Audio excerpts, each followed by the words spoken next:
شريك له ونشهد أن سيدنا وسندنا ومولانا محمدا عبده ورسوله أما بعد فأعوذ بالله من الشيطان الرجيم بسم الله الرحمن الرحيم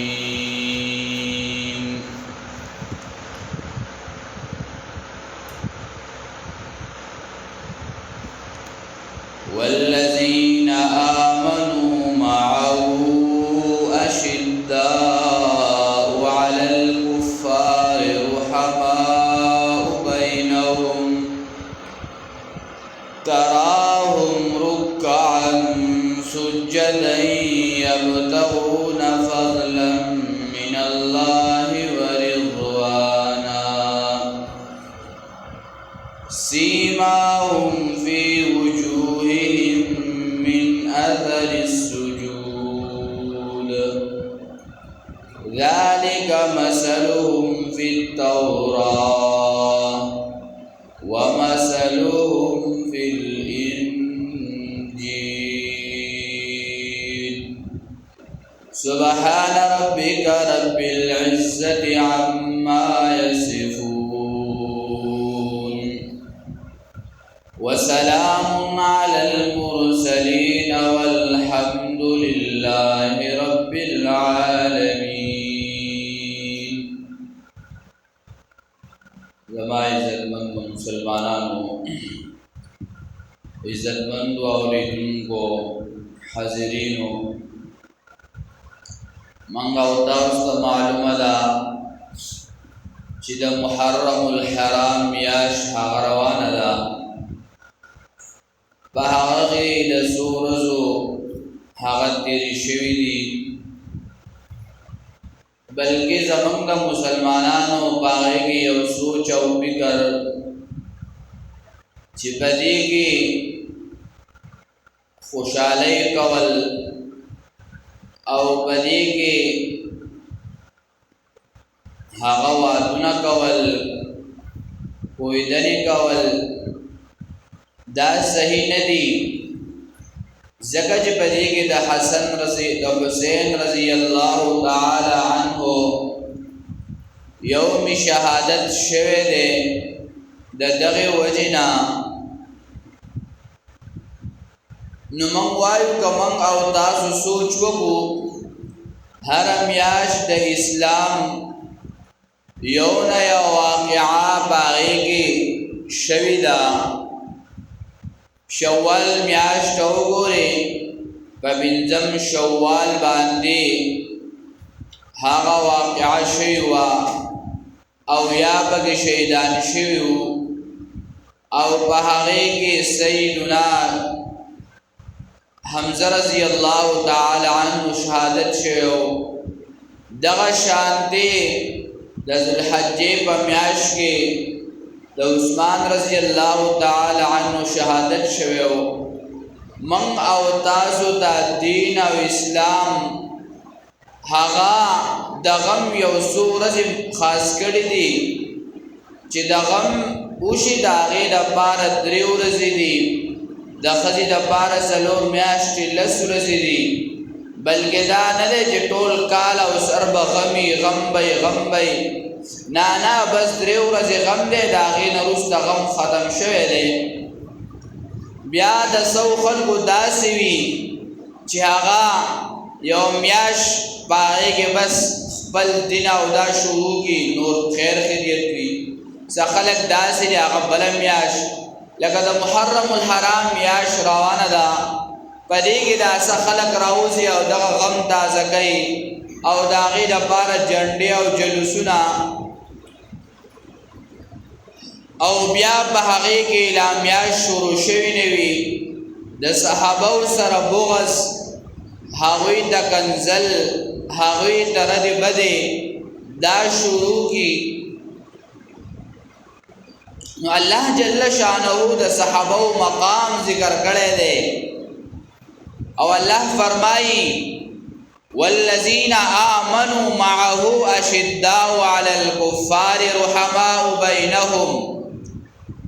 ها کسان چې دا تابعدار دي هغه صحابه دي او دا په مقابله د کافرانو کې سخت دي او د یو بل سره مینه محبت کوونکي دي، بلکې چې کله کفر او دا راشي بلکې باغی کې دوی سختی او دوی الله جل شانه یو لوی مقام ورکړی دی. تر قیامت پورې دا مقام په امت کې چاته نشي ملاوي دی او من او تاسو د هغوی عملونه په تله باندې د تول کولو نه دي، ځکه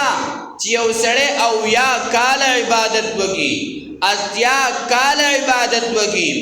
او یو صحابي د رسول الله صلی الله علیه وسلم چې هغه نه مونځ کړی نه او روژه نیولې بلکې ایمان راوړی دی، پس د ایمان نه هغه د شهادت ملاو شوی دی، په څو منټه بعد هغه د الله دربار ته تللی دی. نو او یا او اتیا کال عبادت مقابله کې درې څلور منټه ایمان والا چې هغه د رسول الله صلی الله علیه وسلم هغه قتل کړی دی او پر رسول الله صلی الله علیه وسلم ایمان راوړی دی. دغه شانتی صحابه اکرام رضوان الله تعالی علیهم اجمعین. صحابه چاته وای؟ صحابي هغه سړی ته ویل کیږي چې رسول الله صلی الله علیه وسلم کتل وی د ایمان په حالت کې او بیا ولد دغه ایمان په حالت کې مرګ راغلی وی. الله جل شانه دوی ته دغه لوی مقام او لوی مرتبه ورکړی دا. بلکې مثال په دې دنیا کې محدثین، فقها، مبلغین، علما، ائمه مجتهدین دا ټول پټولا د دوی د عبادتونه د دوی د روزي نیول او بل طرف ته یو صحابي د رسول الله صلی الله علیه وسلم چې د دوی سل کال عبادت وی، بل طرف ته یو صحابي د رسول الله صلی الله علیه وسلم پکتو د رسول الله صلی الله علیه وسلم دا دغه د ټول سل کالو اجر په یو کتو ملاويږي. نو د دې په سوچ فکر کا او بیا هغه سترګې چې هغه رسول الله صلی الله علیه وسلم لیدل دي، هغه لاسونه چې هغه د رسول الله صلی الله علیه وسلم پلاس کې ورکړې شوی دي او هغه وګونه چې هغه د رسول الله صلی الله علیه وسلم دغه قران کریم د شونډو مبارکو او د جبې په وجه باندې هغه اوریدل دي په خپل وګونو باندې، هغه خپل چې هغه د رسول الله صلی الله علیه وسلم پلاړو او لعان مبارک باندې هغه دم شوی دي او هغه به لګیدلې دي تر قیامت پورې بیا باغې باندې هغه تکلیف او دا نه دی راغلی. د دې وجنا الله جل شانه رسول الله صلی الله علیه وسلم ته لوی مقام ورکړ او راضی چې کم صحابي دي او رسول الله صلی الله علیه وسلم لیدلې دي د تبور نرسي او دغه شانتی تابعی دی چې د رسول د صحابه لیدلې دي دوی تبور نرسي. ترمذی کی روایت ده او الله جل شانه دا پیغمبر انتخاب کړی دی د نبوت او د رسالت لپاره، د هغه د لپاره صحابه کرام رضوان الله تعالی علیهم اجمعین د هغه انتخاب کړی دی. اسد الغابه کې لیکل دي وای الله جل شانه په ټول دنیا باندې نظر وکړو د انسانانو زړونو ته، وی الله جل شانه د رسول الله صلی الله علیه وسلم د هغه زړه مبارک ورته بهترین ښکارو او الله جل شانه هغه د نبوت لپاره خاص کو هغه د رسالت لپاره خاص کو او بیا دغه شانتي نظر وکړو الله جل شانه بیا د صحابه کرام رضوان الله تعالی علیهم اجمعین هغه زلون وکتل بیا هغه د پیغمبر د ملګرتیا د پاره او د پیغمبر مرګري او د پیغمبر صحابه کرام رضوان الله تعالی علیهم اجمعین وګرځول او بیا صحابه د رسول الله صلی الله علیه وسلم هغه ته یو شان ملاو دی یو مقام ملاو دی بلکې یو تابعی چې هغه عمر بن عبدالعزیز رحمه الله په هغه کې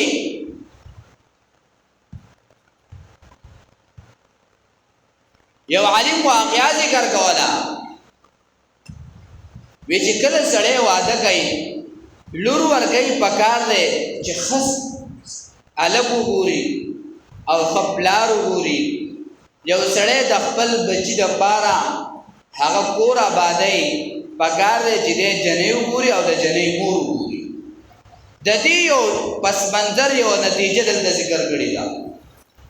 عمر رضی الله تعالی عنه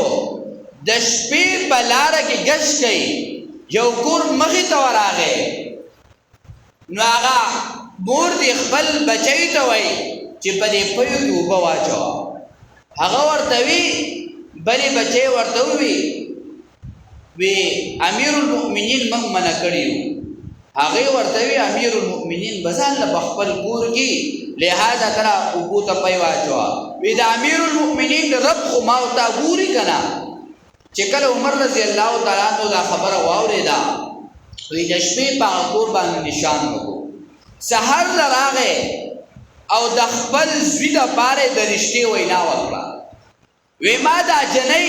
نه ولا صورت لیدل نه ولا قد لیدل نه یو باډی لیدل بلکې ما کله جنې انتخاب کړل د خپل بچی د پاره هغه به د دې د پاره کړل